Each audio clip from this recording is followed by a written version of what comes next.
one very prominent issue that has faced seafarers lately is that of abandonment and then welfare issues as well.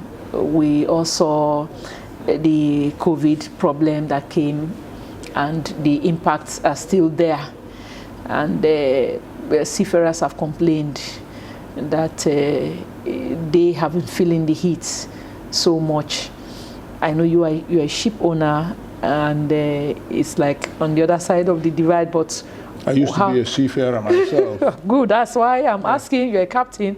So for you, what really are the best ways for us to get a balance in situations like this? Well, first of all, let us acknowledge the Day of the Seafarer. You know, it's a day for us actually to reflect upon the sacrifices that seafarers make in ensuring that ships run, because without ships, maritime commerce and the world economy would absolutely be adversely impacted. So for those who dedicate their lives to operating the ships, to make sure that goods are delivered, to make sure that raw materials are imported, we really have got to applaud them. We also recognize the impact of the COVID-19 pandemic on the lives of seafarers, because seafarers lead their lives on the go. They are constantly moving in ships. When they are not moving in ships, they are packing their bags and transferring from one port to another.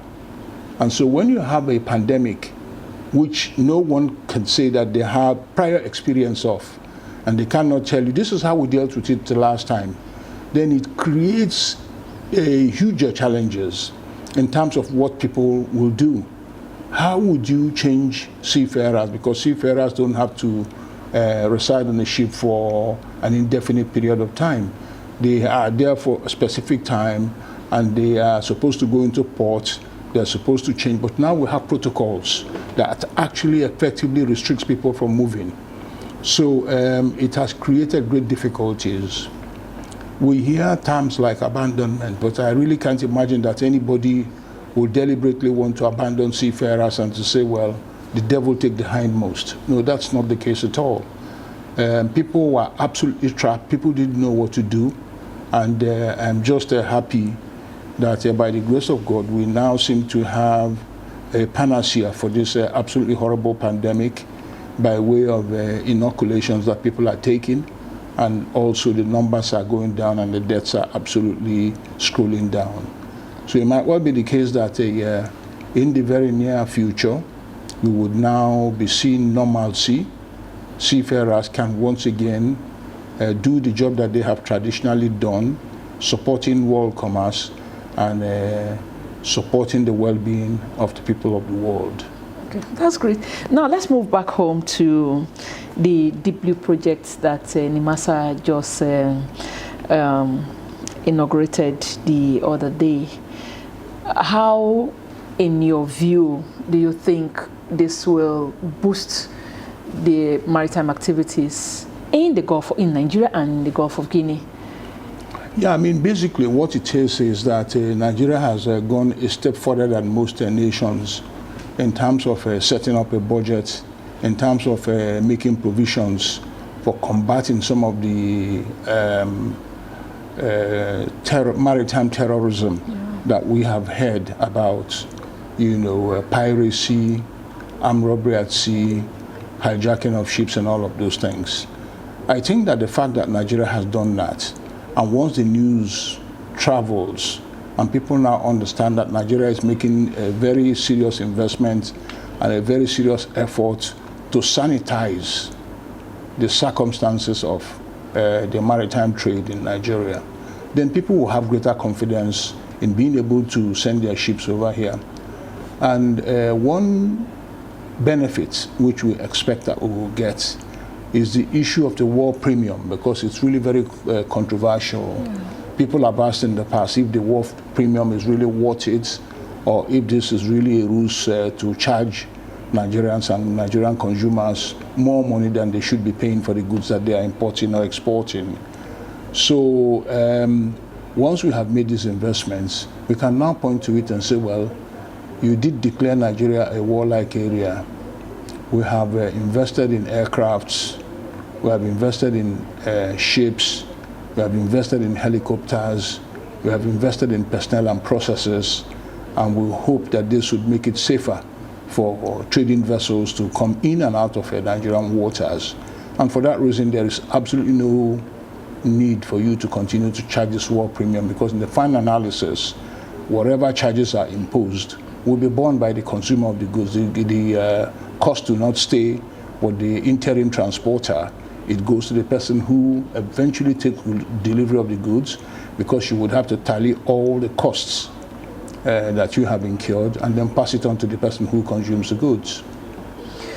Okay, that's fine. Now, I want to take you back to an event that took place recently when a book was launched, and at the heart of that book was the issue of the liquidation of the NNSL. Just give us a brief of what you think, because you said something. Just share with us what you think that has done or is still doing in shipping in Nigeria. All right. First and foremost, we have always advocated a situation where Nigerians will participate more fully in the lifting of trade goods, both imports and exports. We have always said that it's not good enough for us to have raw materials that will bring to, for instance, if we are talking about crude oil, we'll bring it to the tip of the pipeline, and we allow that ships belonging to parties elsewhere, foreign flag vessels, will come in and load the oil, add value to it by transporting it from here to the foreign refineries. That value addition process actually creates jobs, creates profit opportunities for the owners of those ships. And we have always advocated a situation where we would seek to do better than we are doing currently. Rather than collecting the FOB value of the goods, we'll collect it, and we'll collect part of the transportation costs. We collect part of the benefits in terms of jobs that are created on ships that carry those goods. And lately, we have also decided that it would be a great idea for Nigerians to participate in the refining of those crude oil that we produce. So we'll refine it, we will make profit there, we will get transfer of technology, we will now also bring the products on Nigerian-owned ships. Wow. So that was why the NNSL was established. I think it was about 1958. The only problem was that NNSL was established under public sector ownership. And you know that everybody's business is nobody's business. What belongs to everybody doesn't belong to anyone. And so, in my own personal experience, and I was there, why the NNSL did not thrive was that it wasn't really run as a strictly commercial operation. It was quasi-commercial and quasi-government. So the sort of emphasis that was placed in the management function was emphasis on the technical side of things, repairing ships, supplying victuals to ships, putting people in places on ships. But in terms of actually an effort to ensure a counterbalance of income by way of the cargo that is carried in relation to the costs that are incurred, that really wasn't given the sort of a primacy that it deserved. And so at all times, nearly at all times, the operation was cash-strapped, and after some time, we became indebted. After some time, we suffered the indignity of those vessels being arrested for not being able to pay their way through. So these are the things that were captured in the book that Dr. Chilaka wrote. You know, there are also other very important things that really would ensure that anybody who was involved in the business of producing shipping services would either survive or fail. For instance, the impact of technology on costs. So at a point in time, the shape of the vessel was critical in determining how much cargo was carried on board the ships. But at a time, the way of packaging cargoes changed. And instead of putting cargoes inside ships directly, we put them in a box. Containerize them. Yeah. And you understand that if you have a ship that is a triangular shape, and you put something in a box that is not a triangle, but it's a box, it won't fit. It wouldn't fit because there would be holes all over the place. And so that was one of the things that really impacted negatively on the NNSL's profitability. When you had vessels that were not box-shaped, trying to carry boxes. And I remember clearly, and I can actually quote numbers for you. A ship, NNSL class ships, the 14,000 tonners, I did a study once to find out how they compared with foreign ships of equal size, the same length, the same depth, the same breadth, in terms of cargo carrying capabilities. And whilst the NNSL vessels were able to carry as much as 252 TEUs, containers, a similar vessel in length, breadth, and depth was able to carry 737 boxes. So if you look at it simply on the basis of the numbers of containers carried, this is carrying about 3 times and will earn about 3 times the revenue. That's one example. Another example that you would wish to look into would be, what kind of engines are fitted in the ships? Did you actually specify the engines? Because engines come in different sizes and have different efficiencies. Yeah. So if you had an engine that was really what we call a gas guzzler, and you would need about 28 tons of a heavy fuel oil to propel it in one day's steaming, as compared to a vessel that doesn't move so fast, but also does not consume so much fuel, you would take all those things into account and balance them so that at the end of the day, your costs will be manageable, more manageable. Yeah. So these are some of the factors that were not really taken into account when NNSL bought those vessels. They bought them, the ships were wrong, the engines were huge, but they continued to run them, and they continued to spend more money than they were earning. Wow. When the NNSL went down, we ought to have learned from that experience, say, why did it go down? This is a post-mortem. We will never again do it, but we didn't. We went out and bought another ship. It was a small, how would I say it, a small vessel which you couldn't even trade as a liner vessel because it was a singleton. It was a single ship. It wasn't a fleet of ships. And we tried to run it under NUL. It failed again. So when the people started talking about another national carrier, I said, don't we get tired? We must sit down and say, what happened before we go forward again? Now, looking at that, the fact that the NNSL was able to help give sea time to cadets that were trained at the academy in Oron, what would you advise? Because I know that a key aspect of that book, or reviews rather, from people like you and other captains, was that lessons had been learned. From those lessons, what would you advise as a way forward should Nigeria decide on re-establishing a national fleet? Well, you see, I'm glad that you used the word national fleet, because there is a misunderstanding there. What's a national fleet? It's a fleet that flies the Nigerian flag. So then, a Nigerian flag fleet, a national fleet, we're going to establish a national fleet. What does it mean? There has been a controversy as to what that means. People are saying a national fleet means it's owned under government ownership. No, a national fleet is any fleet that you have that is flying the Nigerian flag. But there's nothing special about a national fleet. A national fleet needs to be as efficient as a fleet that is under private sector but Nigerian flagged as well. So let us get the nomenclature correct. What we want is a Nigerian flag, Nigerian owned ship. You asked about the impact, because the fleet that we had that went down was used for training. And really, we benefited from having trained the seafarers. But remember that having trained seafarers is not an end in itself. It is a means to an end, so that we have a fleet that we can man, that can provide services, that can create wealth.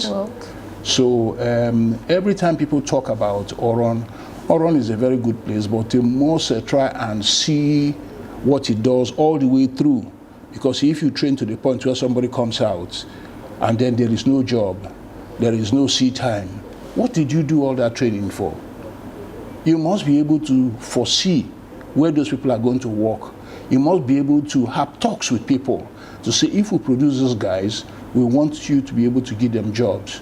You must be able to say there's a quid pro quo for you to be able to operate down to our place here, look at some benefits, and you also must be able to help us in terms of taking our people on. So these are some of the considerations that must lie behind any decision for us to establish a Nigerian flag fleet in the future. We want to make sure that it is successful.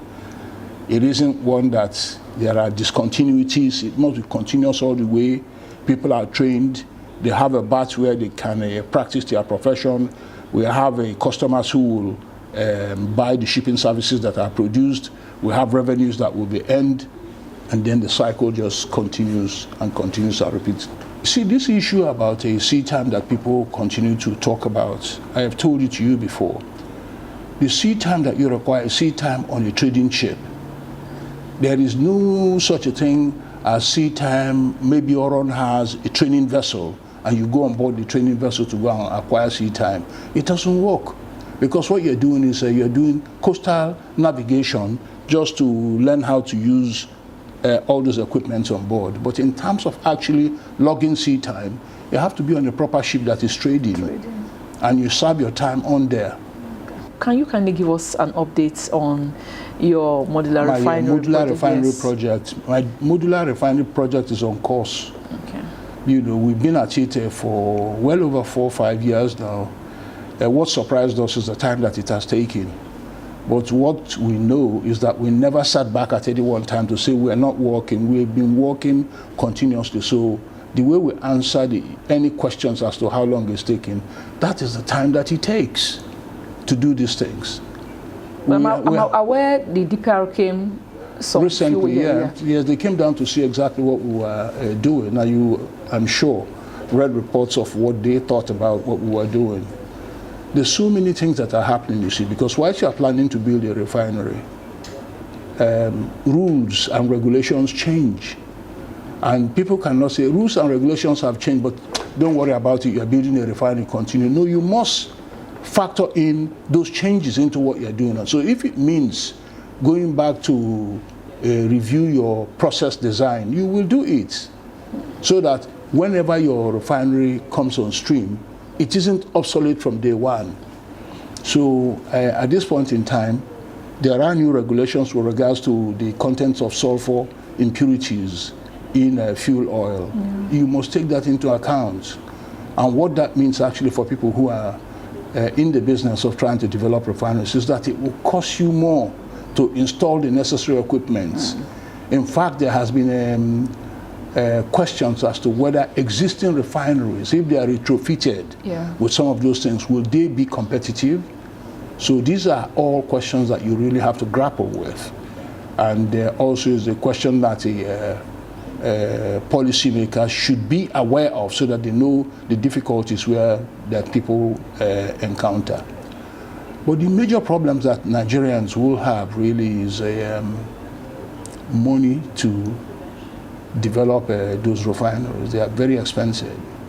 20,000 barrels per day, some are doing 100,000 barrels per day. They are very expensive, and they really, you need somebody who has a very strong heart and has really great confidence in your capacity to lend you, or to offer to lend you that money.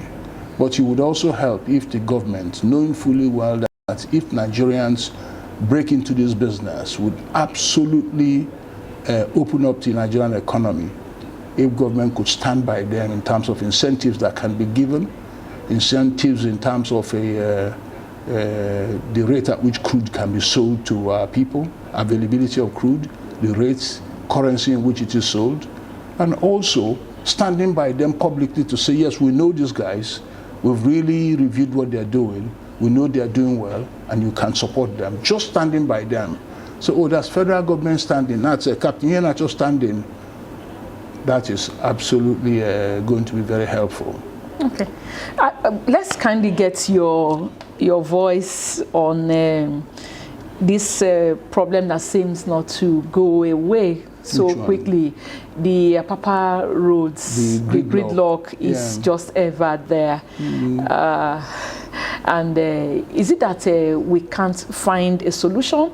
But funny enough, when the president visited recently, the joker was that not a single truck was found on the road. Driving into Apapa that day was a smooth one. Sure. So, well, that's to be expected. I mean, you understand what would have happened. You understand what would have happened if trucks had blocked the president. Heads will roll, all kinds of things will roll. So that's why it was easy for people to arrange it so that there was no problems. And another thing that you would know is that on that day, there was no movement of any commercial trucks.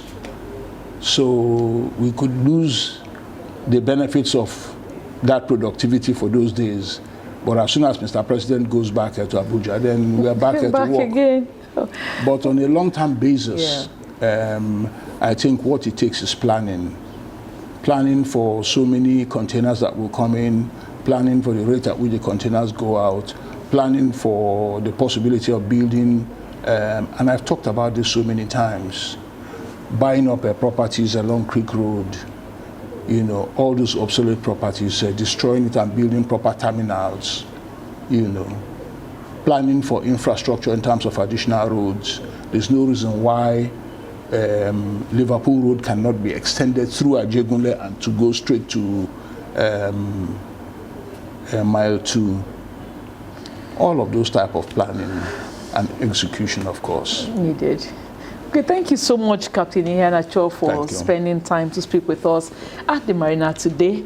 It's been a wonderful time talking with Captain Emmanuel Iheanacho. He is the Chairman CEO of Integrated Oil and Gas Company Limited. Quite a number of issues there, but we hope indeed that the authorities concerned will look at them, consider them, and actually do the planning that will make all things work. Well, thank you very much. I mean, it's really to the benefit of all Nigerians if we had a port system where it functioned purely as a port, as an interface between the ship and the shore. And it didn't function as a place where you bring and dump goods and keep them there for a long time. And the answer to all of this is prior planning. You've got to continue to plan. You've got to continue to scrutinize the system. You've got to continue to look at the trade statistics. What does the trend say? Is it growing? What was Tinkan Island like 50 years ago? Yeah. What is it like now? What is it going to be like in the next 50 years? Are there places along the coast in Nigeria where we can establish new ports so that we don't get caught? Say, we are struggling. No. We anticipated that this was going to happen, and then we built all those facilities. Yeah. With the very long coastline that we have, I dare say that we have lots and lots of places where we can develop additional port system. Thank you once again. Thank you. Thank you for your time. Thank you.